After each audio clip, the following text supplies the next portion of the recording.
Ya, saya langsung saja tanpa membuang waktu bicara soal LPDP ini menarik karena pada saat jeda komersialnya kita ngomong panjang lebar juga nih, ya.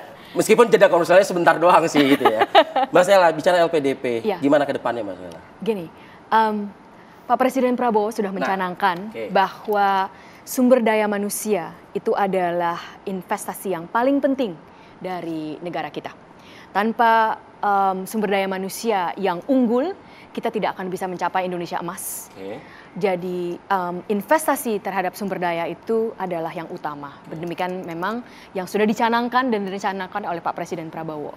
Nah, dari Kementerian Pendidikan Tinggi Sains dan Teknologi, seperti yang Pak Menteri Profesor Satrio sudah sampaikan, kami itu bersama-sama dengan Kementerian Keuangan dan juga sudah duduk bersama dengan LPDP, itu kami bersama-sama melihat dan mengkaji bagaimana kita secara optimal bisa sungguh menggunakan uang yang tidak sedikit ini untuk investasi kembali ke sumber daya manusia. Dari LPDP ini pun juga kan banyak ya. Betul. Untuk tunjangan A, B, C, D dan lain sebagainya. Betul. Jadi kembali lagi kalau kami melihatnya bahwa sangat penting sekali ada selalu efisiensi dan optimalisasi. Efisiensi dan optimalisasi itu tidak bisa dicapai tanpa sungguh-sungguh mengetahui datanya dengan persis. Jadi yang sedang kita lakukan itu adalah data. Misalnya kita ingin melihat dari yang sudah dilakukan, yang sudah dianggarkan dan dilakukan oleh LPDP, apa saja datanya. Lalu kita lihat juga mungkin outcome-nya. Dan kita lihat juga dengan pilihan-pilihan, karena setiap uang itu kan kalau kita isinya ada satu di gentong gitu ya. Nah, dari satu gentong itu bisa kita taruh di mangkuk, bisa kita taruh di bank, bisa kita taruh di mana lagi. Nah, berarti kita ada pilihan. Nah, kita harus mengkaji pilihan ini dengan baik. Apakah sungguh kalau kita taruh di sini itu sungguh pilihan yang akan, kalau kita atau bahasa ekonominya kan return of investment-nya itu tinggi. Itulah yang harus kita lakukan hingga sekarang itu kita kaji dengan seksama data-datanya. Nah, itu penting sekali. Termasuk yang tadi Mas Arief bilang, tunjangan-tunjangannya dan komponen-komponen lainnya. Apakah komponen-komponen itu sungguh menunjang, ya seperti namanya tunjangan, sungguh mendukung pengembangan sumber daya manusia. Mungkin lebih, mungkin kurang, dan juga arahnya. Pak Prabowo sudah mencanangkan juga kita mengarah kepada swasembada pangan, swasembada energi, swasembada air, ketahanan air, dan juga hilirisasi. Nah, dari sini kita juga bisa melihat bagaimana investasi-investasi di arah mana yang bisa sungguh memajukan negara kita di sini. Bukan berarti Mas Arief bahwa semuanya harus belajar persis seperti itu, tidak. Karena kalau kita lihat dari sejarah sains, sains itu kan ada perubahan-perubahan. Tadinya, saya tidak pernah belajar artificial intelligence waktu saya mahasiswa, tidak ada. Tetapi sekarang saya meneliti. Jadi dasarnya itu juga penting. Jadi ke arahnya itu penting. Jadi kita arahkan di LPDP itu akan baik kalau diarahkan, tetapi juga harus penting membangun dasar-dasarnya. Dasar kemampuan berpikir secara logis, secara kritis.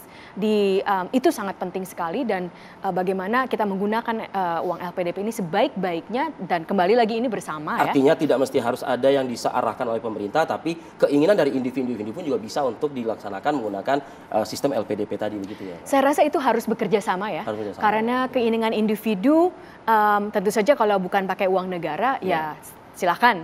Tapi kalau pakai uang negara memang harus distrategiskan.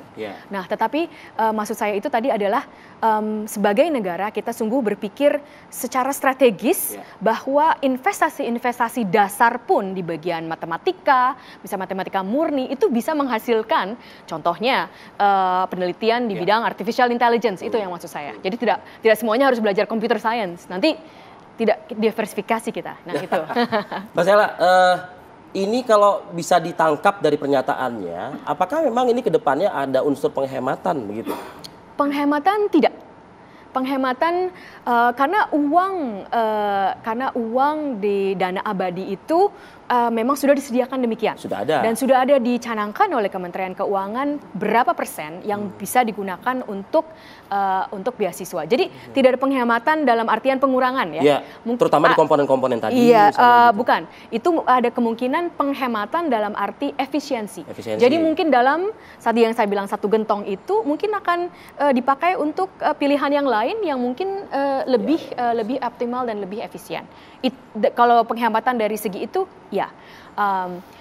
Kalau penghematan dari segi pengurangan, saya rasa tidak. Saya rasa tidak. Ya. Kalau kita mengacu ke pernyataan koreksi ya, kalau misalnya mungkin ada miss di sini, Pak Menteri sudah mengatakan mereka yang sudah selesai menjalani pendidikan, itu kan tidak mesti harus kembali. Ya. Nah pertanyaannya nih buat kita semua pemirsa juga begitu, sudahlah dibiayai negara. Ini kan pakai bahasa di garis. Tentu saja. Iya kan? Ya. Sudahlah dibiayai negara, sudahlah enak ini segala macam. Terus kok nggak diberikan sumbangsihnya?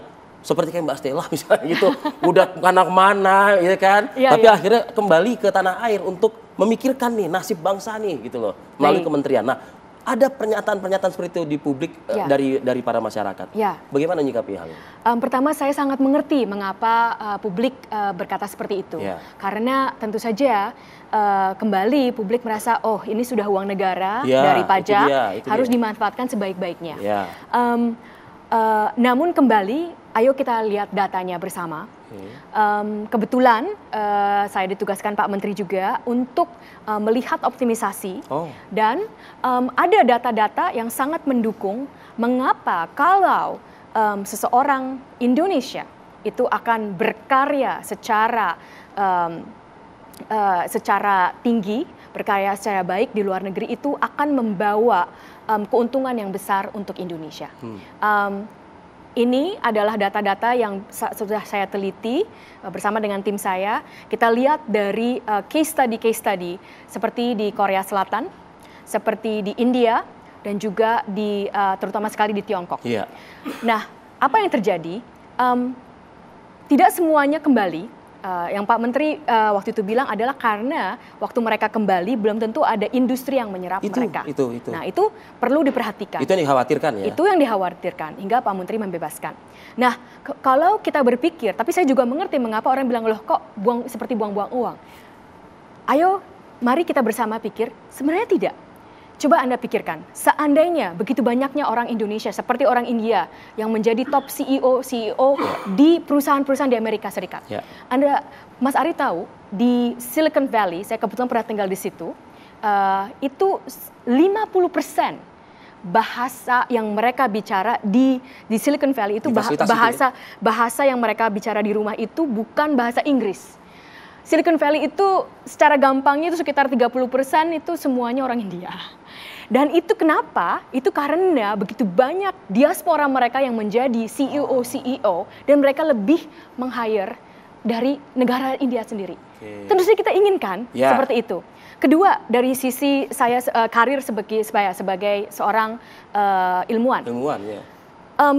Tiongkok itu begitu banyak mahasiswa PhD, tapi juga ilmuwan dari Tiongkok di Amerika Serikat. Kenapa? Karena yang ilmuwan yang profesor di universitas ternama itu banyak adalah diaspora Tiongkok. Jadi waktu mereka menerima mahasiswa, karena saya sebagai profesor, saya menentukan untuk S3. Saya mau, kalau S1 saya tidak bisa menentukan, tapi S3 saya yang menentukan. Saya mau ambil sini ya, saya mau ambil dia, mau ambil dia. Nah, saya akan memberikan kesempatan, tentu saja ada bias terhadap orang Indonesia. Jadi kalau kita lebih gunakan itu sudah sangat kebayang ya di Silicon Valley gitu Indonesia justru bahasa juga yang digunakan jangan gitu. Dan saya juga mau kalau boleh bercerita sedikit nih tentang teman-teman diaspora saya yang begitu hebat. Mas Ari tahu begitu banyak teman-teman diaspora yang begitu hebat di luar negeri. Mereka ini mereka mengambil mahasiswa dari Indonesia. Mereka juga sangat bersumbangsi untuk memberikan ilmu bagaimana bisa kita menuntut ilmu di luar negeri untuk melanjutkan PhD, untuk melakukan riset kolaborasi, itu banyak sekali sumbangsihnya. Belum terlalu terdengar di antara masyarakat karena jumlahnya masih sangat kecil. Pendataan perlu dilakukan sepertinya sekarang. Pendataan perlu dilakukan, tapi itulah saya rasa yang Pak Menteri maksudkan. Jika kita menjadi orang-orang hebat di diaspora, di luar negeri, akan sangat bermanfaat terhadap kita orang Indonesia. Indonesia dikenal. mungkin sudah goes internasional, tapi Indonesia berpengaruh di mata internasional. Mungkin ya ini yang semangatnya ingin dikedepankan oleh Pak Menteri, begitu maksudnya ya. Demikian. Ya. Oke, nah ini semakin menarik ya. Tapi yang jauh juga lebih menarik pemirsa, kalau kita nggak singgung-singgung juga gaya dari Mbak Stella loh malam ini. Saya malah merasa kayak diri saya paling kaku nih malam ini nih, ya. Saya berbusana terlalu formal, sedangkan narasumber saya seorang pejabat, tapi tetap kekinian loh kayaknya ya. Boleh ya Mbak ya? Dari tadi kita sudah mikirin yang hal-hal yang ini, kita agak cooling down kali ya. Boleh. Usai jeda kami akan kembali, tetaplah di One on One.